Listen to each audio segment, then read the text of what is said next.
Hello, friends. It's Katie back with another episode of my vlog and, of course, another Cinema Club Sunday Roundup. It's been an interesting week for movies around here. We started the week with Okja from 2017, directed by Bong Joon-ho. This was kind of a cool one. Sean and I watched it without the kids when it first came out, and for whatever reason, we didn't connect with it. I think Sean actually fell asleep while we were watching it. I might have been distracted by something else. Neither one of us really came away with like a particularly great impression of the film.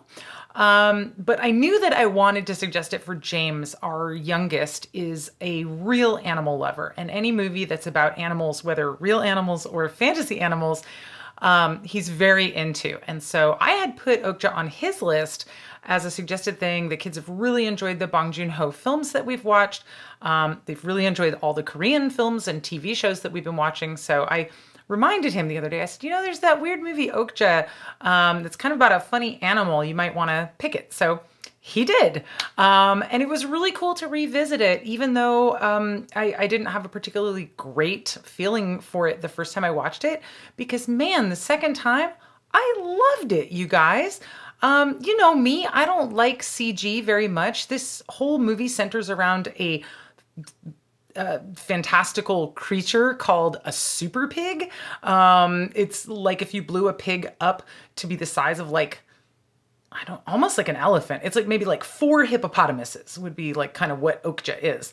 And it's obviously a computer generated creature because this is a thing that doesn't exist. But I had no trouble watching hour and a half, 2 hours worth of film about this non-existent creature and totally got into it. I completely believed that Okja was real and that this race of super pigs were real.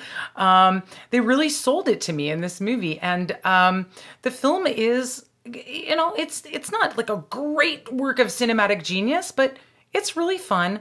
It's really heartwarming. It's funny. It's gross. It's strange.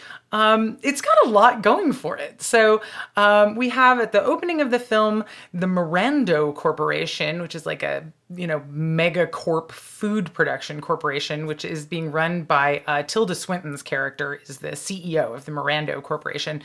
And they've made these super pig creatures. They've got 26 of them, and they're going to send them to farmers all over the world and let them raise them and check back in with them 10 years later to see how they did with the super pig project. Then we flash forward 10 years and we have a beautiful sort of idyllic family farm scene with a farmer and his granddaughter in Korea raising one of these super pigs. The granddaughter is presumably, 14 years old because she's had Okja for 10 years now. So she's a teenager. Her name is Mija. And Mija and Okja have this very sweet, idyllic human-animal relationship where they're super close. They spend all day, every day together.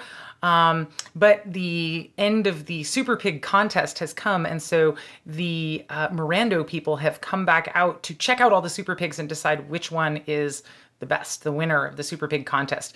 Now they have their representative to find out who's the best Super Pig is this like deranged TV zoologist nature show character played by Jake Gyllenhaal, who is hilarious in his role. They decide Okja's the best pig and they want to bring her back to New York for some ceremony to award her best pig. At this point, Mija finds out that she doesn't get to keep Okja and that Okja's going to be going back to be property of this company. She's been thinking that she owned the pig all along, and she has a falling out with her grandfather, a big fight, and she decides to run away from home and follow Okja to the States to try and save Okja and bring Okja back to her home at the farm in Korea. Of course, the people who own Okja don't want to give up the prize animal. And then meanwhile, we also have the Animal Liberation Front getting into the mix, insisting that they're not terrorists, but showing up to kidnap or pignap Okja from this transport that she's on going from Korea to New York. So the whole plot gets very complicated. You've got the ALF trying to free Okja. You've got Mija trying to free Okja. You've got Mija and the ALF working together, or are they? And then meanwhile, everyone from the Mirando Corporation is trying to get the animal back. It's pretty great. Like I said, very heartwarming. Pretty pro-vegetarian theme for this movie, obviously. And it gets into one of my kind of favorite weird subjective fiction ideas, which is what are our dystopian future meats going to be, and what are we going to be eating in the future? So this movie has a lot going for it. And if anything that I said floats your boat, I would definitely recommend that you check it out. If you have enjoyed Bong Joon-ho's other films, if you like animals, you're definitely going to like this one. Okja, 2017. I think it's only available on Netflix. I think it is a Netflix film. So that's where to catch it. The next night after that, we decided to go with something even funnier. And we chose Hot Fuzz from 2007, directed, of course, by Edgar Wright. This film is great. It is a police comedy, a black comedy, brought to you by the same people who made Shaun of the Dead. So directed by the same guy, written by the same people, starring the same people as Shaun of the Dead, but a totally unrelated story. In this one, Simon Pegg plays a London cop who is like so good that the other cops want him transferred out because he's making them look bad. So they send him to this like sleepy little village to go be the local cop. He's very unhappy with this change. He's like a super law and order man. So he's going around, arresting teenagers for drinking at the pub, arresting one of his fellow police officers for driving drunk. Sort of that's his meeting with the people of the town. But once he settles into his new role as village police officer, he realizes there is this series of mysterious and gruesome deaths going on in this small town. And so being the super cop that he is, he sets out to investigate and figure out what's going on. Simon Pegg and Nick Frost together, just like in Shaun of the Dead, are a great comedic duo. They have great chemistry together, and working with the material written by Edgar Wright and Simon Pegg together, it's just a dynamite team. The directing, the writing, the acting, the pacing, everything is fantastic in this movie. It's very funny. It's very fast-paced. It's very witty. And it has that kind of bam, bam, bam style that Edgar Wright loves to work in. And if you've seen Shaun of the Dead, you'll know exactly what I'm talking about. So totally recommended. I just recommended it to my mom. Actually, we were talking on the phone a couple of hours ago, and I was like, watch Hot Fuzz. You're going to love it. If you like comedies, if you like black comedies, if you like the work of Edgar Wright, if you like any of that type of stuff, I think pretty much everybody would like Hot Fuzz. I can't think of a person who would not enjoy this film. So universally recommended film for you guys out there.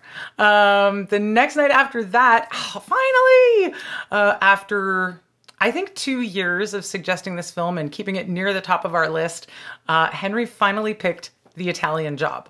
Of course, I'm talking about the 1969 original The Italian Job, not either of the remakes. I haven't seen either of the remakes.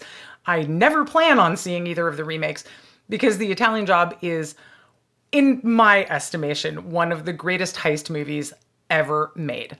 You guys know me, you know I'm a car guy. So one of the things that is so great about The Italian Job is, of course, the cars in the film. Not just the 3-star Mini Coopers that are part of the amazing getaway scene, but throughout the film, there are just outrageously beautiful sports cars, cars of all types. Unfortunately, they take a lot of damage. The makers of this movie really seem to enjoy sending cars flying over cliffs, crunching them with excavators and other digging equipment, blowing cars up, crashing them into things. There's a lot of car destruction in this movie. So if you're just watching it for the cars, be warned, they take a lot of damage. But The Italian Job, an incredible heist film, again, from 1969, starring Michael Caine and Noel Coward, and Benny Hill as a perverted, nerdy computer programmer. He's great also. Everybody's great in the film, but the basic gist of it is Michael Caine wants to pull this insane job, the Italian job, where there's going to be a shipment of gold moving through the center of Turin, Italy. And he wants to manipulate the traffic controls in Turin to create a horrible traffic jam, which then he's got a plan for how to escape from. But everybody else, the people transporting the gold and the cops and the military and everybody who would try to stop them is, of course, going to be caught up in this traffic jam and not able to get anywhere. He then goes to a imprisoned crime boss whose name is Mr. Bridger. That's Noel Coward's character. And sort of funny turn in the interior prison scenes. Mr. Bridger is like, because he's an imprisoned crime boss, he is, living in the lap of luxury for a guy in a prison. He's the star of the prison. All the guards are always sort of doing stuff for him, bringing him special things, giving him special treatment, just to kind of show you how much of a player this guy is.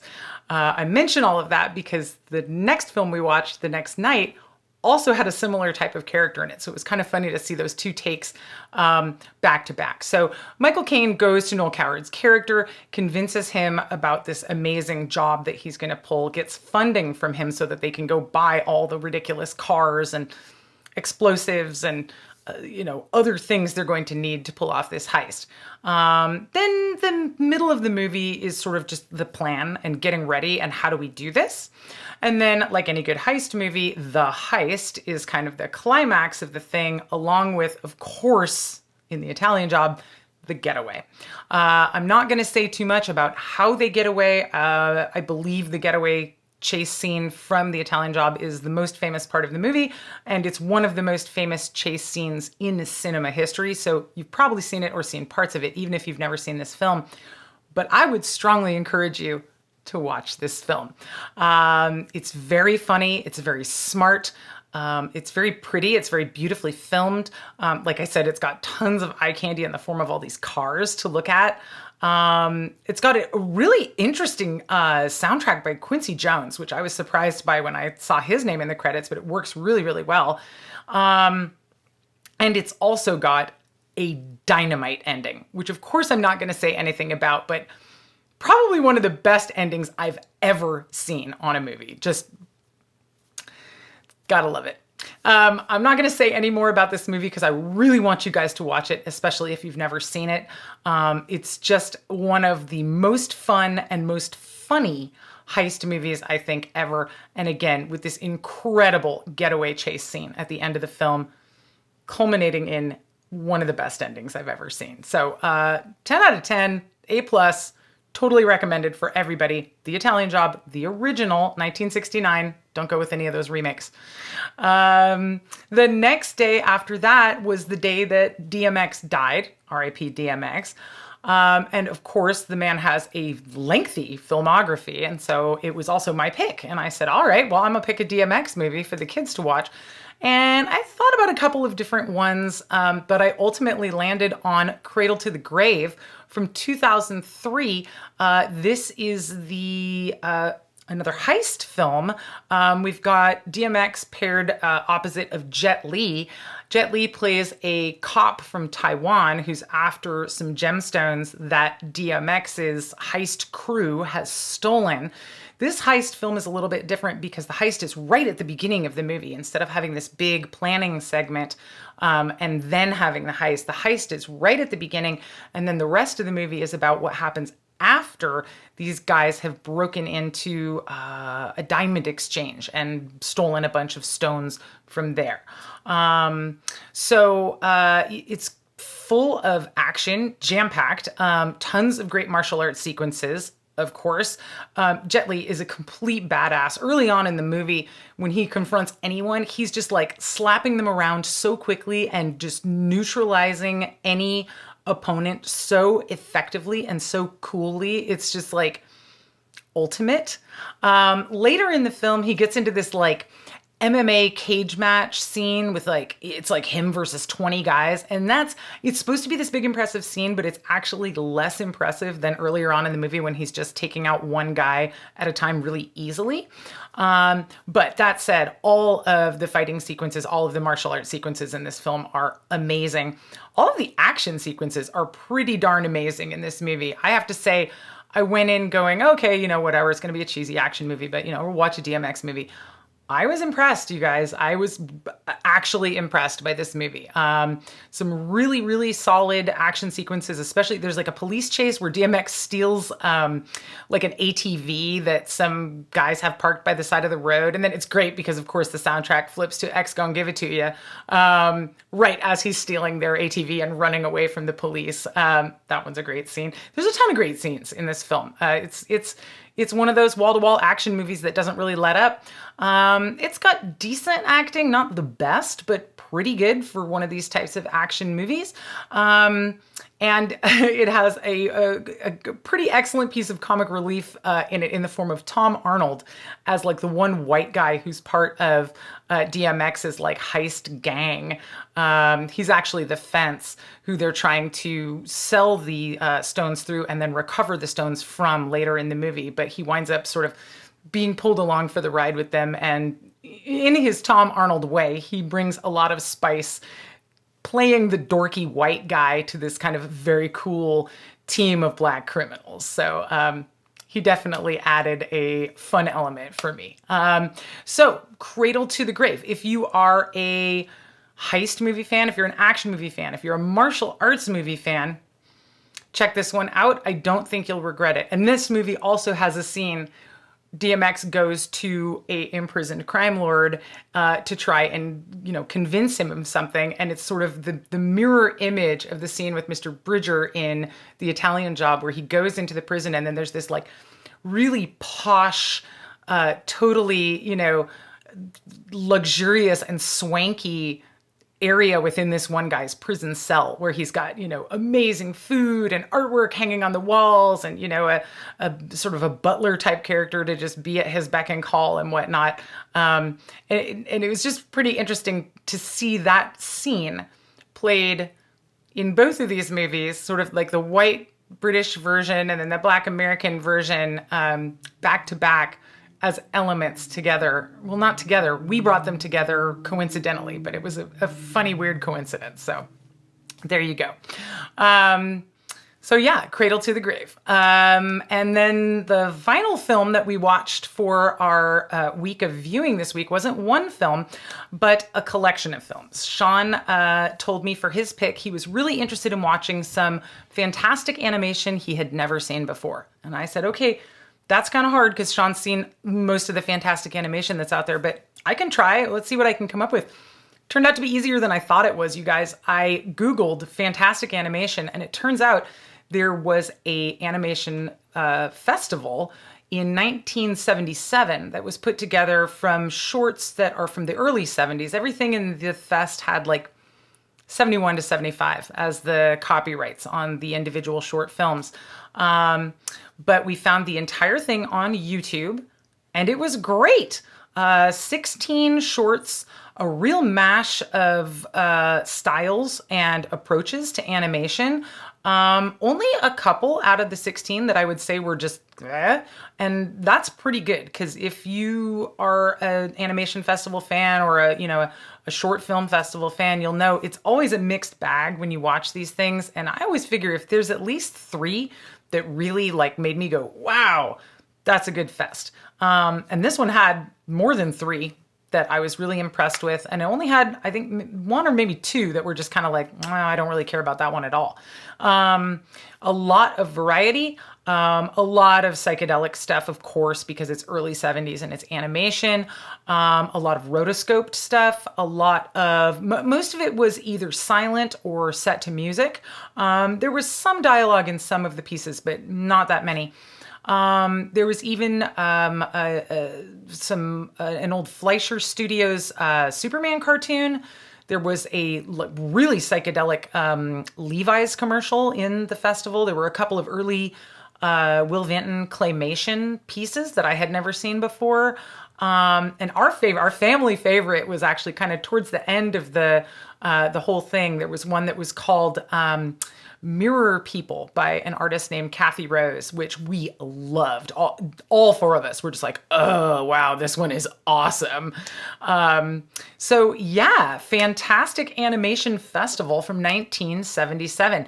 The whole thing is available on YouTube. I'll go ahead and put a link in a comment down below. I'll also put a direct link to the Mirror People one and the Levi's commercial if you just want to watch those two and not the whole festival, because those were really the standouts of the whole thing for me. But there's, like I said, there's a bunch of really good stuff in this festival, and it was fun to watch it with the kids, and especially to describe to them what it was like when we were their age, you know, when there was no internet, there was no streaming or watching things on demand.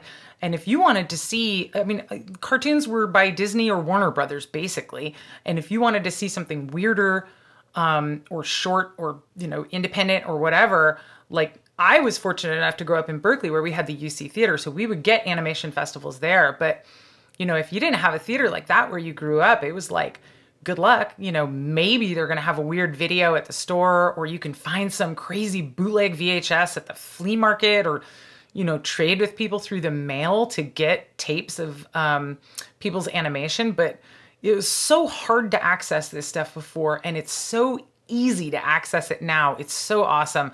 But it's pretty cool to be able to look back at these sort of curated festival of animation type of things, where someone's, you know, done some work and put it all together for you, and made kind of presentation of the whole thing. So 2 thumbs up for animation festivals in general. And we very much enjoyed the Fantastic Animation Festival from 1977. So thoroughly recommended that one to my mom also.